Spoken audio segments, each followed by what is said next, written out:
Et bienvenue de retour sur la chaîne. Aujourd'hui, X-Plane 11, on va parler décrochage en Boeing 737. Et ensuite, en Cessna, on va comparer la différence entre les deux. Et on va faire un petit peu de panne moteur également, sinon c'est pas drôle. Vous avez peut-être vu la version anglaise. Là, on est parti pour la version anglaise, française, qui sera légèrement différente. Jingle. Alors, si vous voulez rien louper, n'hésitez pas à vous abonner à la chaîne. Et si vous mettez la petite cloche, ça vous permet de savoir dès que je fais une vidéo. C'est parti, décollage sans faire les checks, tout ça, on fait simple. L'idée, c'est de vous mettre en situation au niveau du décrochage, pour vous parler un petit peu du décrochage. On décolle de Toronto Downtown.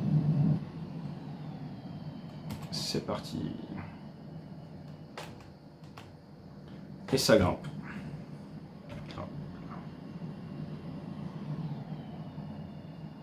Allez.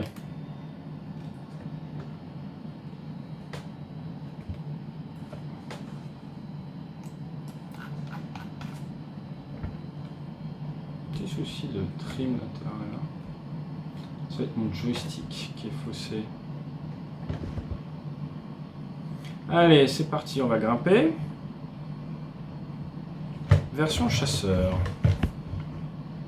On va grimper version chasseur et on va couper les moteurs.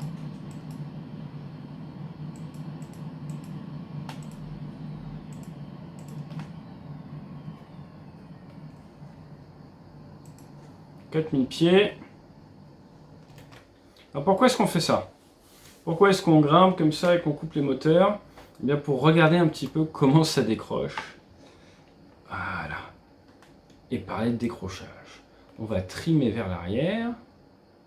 Nose up pour avoir plus d'autorité. Et voilà, on a les moteurs éteints.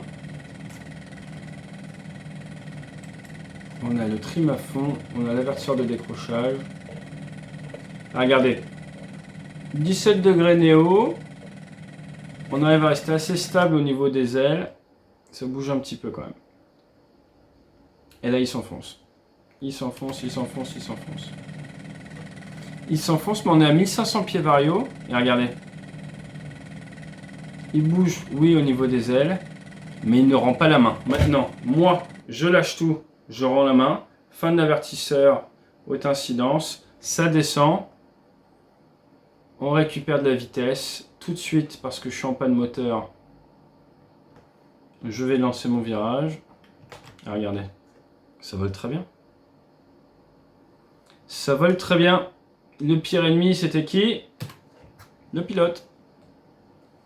Donc forcément, ça vous rappelle un accident qui a eu lieu sur Airbus A330.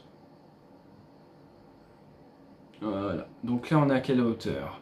On est à 3400 pieds, 160 nœuds. Hop là. Ah, on n'a pas trop de marge là. Allez. Donc, qu'est-ce qu'on a vu? On a vu que le décrochage, sur des avions comme ça, il faut identifier la situation et rendre la main. Alors quand vous avez des pannes d'indication ou autre, c'est pas évident, on est d'accord, mais c'est très important de réussir à l'identifier. Et surtout, ce n'est pas comme un avion léger qui va rendre la main. Donc il faut avoir conscience que votre job, ça va être de rendre la main pour l'avion, parce que l'avion de lui-même ne le fera pas. Allez, c'est parti, on va se poser sur une piste courte. Ça m'a l'air pas trop mal, donc on va sortir le train dès à présent. Et voler 5.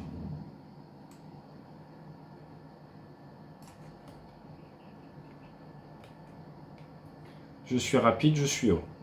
Ce qui me va. Je vais passer voler 25.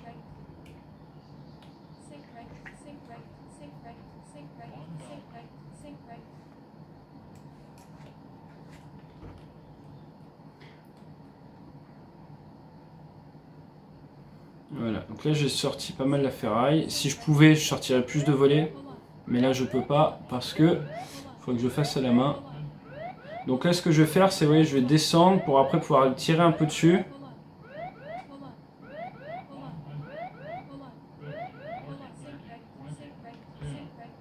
Et là, il faut le plaquer, 185 nœuds. Pourquoi je le plaque? Parce que j'ai beaucoup de pistes. Et on freine.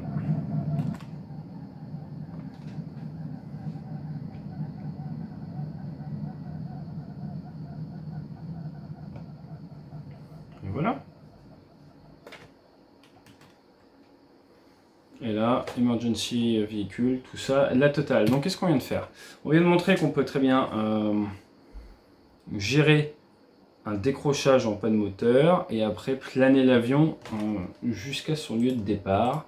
Moi, ce que j'aime bien faire, comme je vous disais dans la dernière vidéo, c'est faire des situations un petit peu originales au simulateur.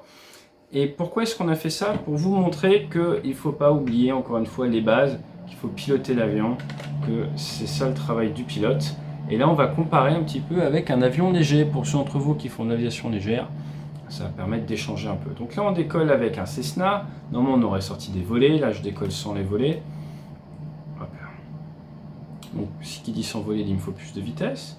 Et on n'est pas du tout dans les mêmes phénomènes physiques. On a du couple à cause de l'hélice. Donc, je dois mettre un peu de palonnier.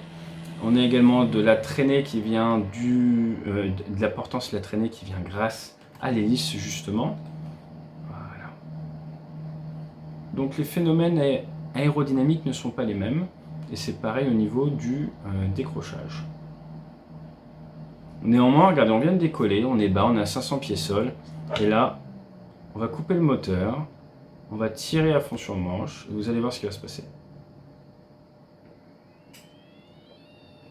Alarme décrochage. Une abattée. Voilà. Hop là. On vient à récupérer.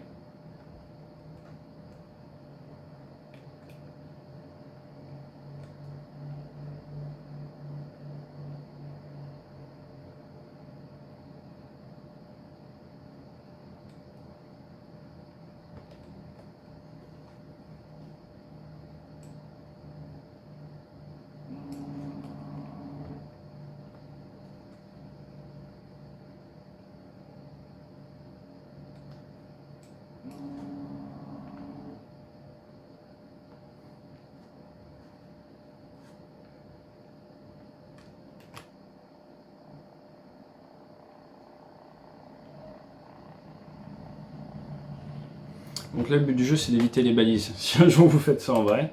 Et voilà, on va remettre plein gaz.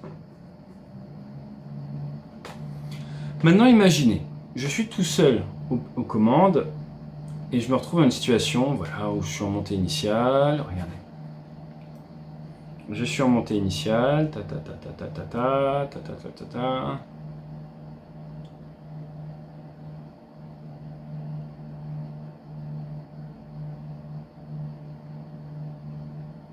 Ça grimpe, ça grimpe.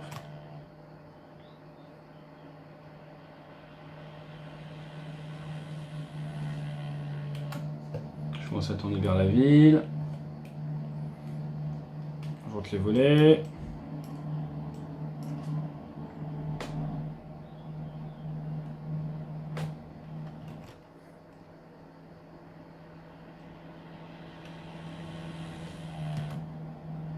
Et là, boum!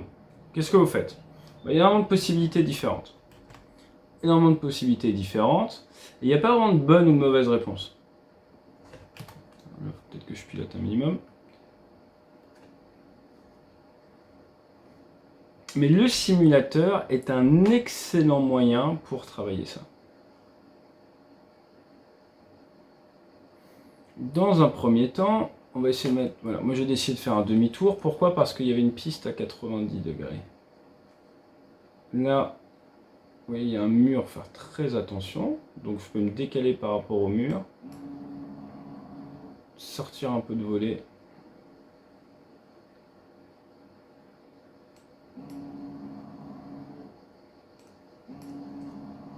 Et attention avec les flaps full, vous voyez, la vitesse s'effondre, mais je pousse un peu. Et là, je viens gentiment le poser. Ok, on va pouvoir freiner. Donc ça, c'est une situation, si tu étais déjà prêt, entre guillemets, à avoir une panne. Alors, je n'avais pas plus réfléchi que ça, mais l'idée, c'est vraiment de vous montrer. Là, est-ce que j'ai eu le temps de faire une checklist? Vous devez connaître les actions à effectuer en cas de panne. Testez-vous un petit peu au simulateur sur votre avion si vous êtes pilote d'aviation générale ou autre. Mettez-vous dans des situations un petit peu complexes, un petit peu originales, j'ai envie de dire, et vous vous rendrez tout de suite compte de comment vous réagissez. L'idée avec cette petite vidéo, c'est quoi? C'est vous montrer qu'il n'y a rien de plus important que de piloter l'avion. Et quand on vous dit Aviate, Navigate, Communicate, ça veut vraiment dire Aviate. Et j'espère vous avoir montré qu'il y a différents niveaux d'Aviate, mais que ce niveau d'Aviate, que je vous ai montré, on a ramené l'avion à chaque fois, n'est possible qu'avec une pleine conscience que vous devez mettre toutes vos capacités cognitives à ce moment-là sur de l'Aviate et que votre bande passante est réduite par rapport au reste. Donc qu'est-ce que j'aurais rajouté dans la vraie vie? M'aider, mes attentions tout de suite, et je n'aurais pas vraiment eu le temps de communiquer avec le contrôle. Parce que là, le contrôle aérien qui veut vous aider, tout ça, non mais là je me pose. Là je n'ai pas le choix, je me pose. Maintenant, s'il y a un autre avion sur la piste avec les espacements, ben, ils ne vont pas le faire décoller. Ils vont éventuellement me dire prends une autre piste ou autre. Mais là, clairement, à moins qu'il y ait un avion qui arrive en face à face, et ça c'est le gros danger quand vous faites un demi-tour, vous revenez, vous vous posez et on discute après. Mais il y a des procédures, respectez-les, encore une fois j'insiste là-dessus, mais jamais, jamais, jamais au détriment du bon sens ou du Aviate. On pilote son avion, on gère sa trajectoire, on ne vient pas décrocher parce qu'on est en train de chercher la checklist pour se dire j'ai une panne moteur à 800 pieds, qu'est-ce que je fais? Et après, une maîtrise de son vecteur, savoir quoi faire. Typiquement, vous avez une panne moteur sur avion léger, réservoir carburant, richesse, un réchauffage carbu. Regardez un petit peu l'électrique, mais faites simple, réfléchissez. Ça peut être quoi? Ça peut venir de l'arrivée de carburant, ça peut venir des températures, ça peut venir des magnétos éventuellement ou autre, mais il n'y a pas 40 milliards de trucs. Et ça vous prend pas longtemps, en fonction de l'avion dans lequel vous êtes, vous jetez un petit coup d'œil et vous gérez votre trajectoire. Alors, une fois que Aviate, c'est bon, Navigate. Bon, je rejette un petit coup d'œil quand même au niveau de mes items. Non, il n'y a rien à faire. Le Communicate. Et après, vous faites cette boucle Aviate, Navigate, Communicate. Faites ça comme une sorte de boucle. Et puis voilà. Voilà, j'espère que ça vous a apporté quelque chose. N'hésitez pas à essayer de vous mettre pareil sur Explain. Dites-moi dans les commentaires comment ça s'est passé. Mais on fait simple, on fait souple, souple au gaz, il n'y en a plus, souple au manche. N'hésitez pas à bouger de votre pied s'il faut. Et amusez-vous bien, fly safe.